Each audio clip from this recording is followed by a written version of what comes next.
হুট করে ওয়ানডে অধিনায়কত্ব পেলেও দায়িত্ব পালনে কোনো সমস্যা হবে না বলে জানিয়েছেন মেহেদী মিরাজ। শ্রীলঙ্কায় তার মূল লক্ষ্য সিরিজ জয়। নিলয় মজুমদারের রিপোর্ট। সিদ্ধান্তটা চমকে দিয়েছিল খোদ মিরাজকেই।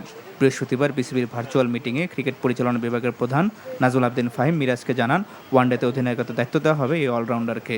মিরাজ রাজি হলে হুট করেই পরিবর্তন করা হয় ওয়ানডে অধিনায়ক। ফলে শ্রীলঙ্কা যাওয়ার আগে টেস্ট ও ওয়ানডে অধিনায়ক হিসেবে শান্ত দুপুরে সংবাদ সম্মেলন করলেও সন্ধ্যার মধ্যেই হারান ওয়ানডে অধিনায়কত্ব। এমন ঘটনা প্রবাহের প্রভাব দলে পড়বে কিনা এমন প্রশ্নে মিরাজ জানান, অধিনায়কত্ব কে করছেন তা এতটা গুরুত্বপূর্ণ নয়, জয় পাওয়াটাই মূল লক্ষ্য। ওর সাথে হয়তো ডিসকাস করেছে বা কি করেছে, হয়তো টেস্ট টিম নিয়ে ডিসকাস করেছে, ওডিআই করেছে কিনা আমি ওই রকমভাবে করতে পারবো না। বাট আমাকে যেটা আমি কালকে হয়তো আমাকে বলেছে, আমাদের ফাহিম স্যার যখন ছিলেন এখানে আমাকে ডেকে নিয়ে বলেছিলেন যে তোমাকে এরকম আমরা চিন্তা করছি, দায়িত্ব দিব, কারণ আমাদের খুব তাড়াতাড়ি এই ডিসিশনগুলো নিব, কারণ আমাদের যেহেতু ওডিআই টিমটা আমরা সেট করতে হবে, আমাদের সামনে খেলা আছে, বেশি দূরে নেই সময়টা, সো আমরা ওইভাবে প্ল্যানিং করছি। তখন তিনি আমাকে জানিয়েছেন জিনিসগুলো, প্ল্যানিংগুলো। ওয়ানডেতে এখন পর্যন্ত 4 ম্যাচে দলকে নেতৃত্ব দিয়েছেন মিরাজ। 4 ম্যাচে হেরেছে বাংলাদেশ।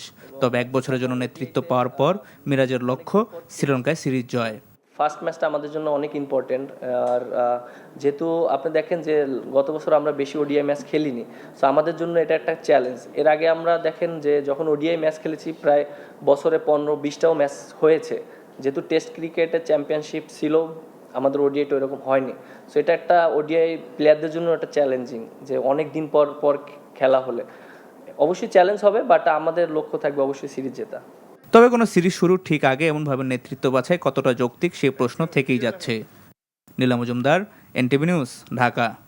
বান্ডেল থাকলে প্রতি সেনমানিতে টাকা বাঁচবে। বিকাশ সেনমানি বান্ডেল কিনে জিতুন প্রতি লেনদেনে।